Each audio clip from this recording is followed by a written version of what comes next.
Assalamu Walaikum. Hello friends, how are you? Welcome back to my another video.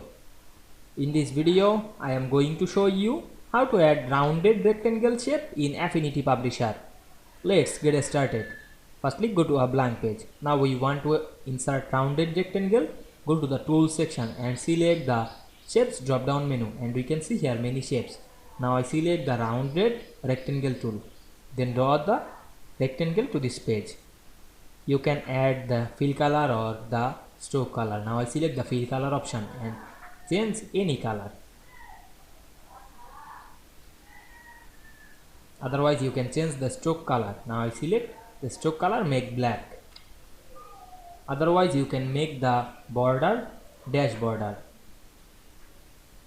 You can add more style, any effect. Now we can see we insert a rounded rectangle shape very easily. I hope you enjoyed the video. Please like, comment, share and subscribe my channel. Thanks for watching.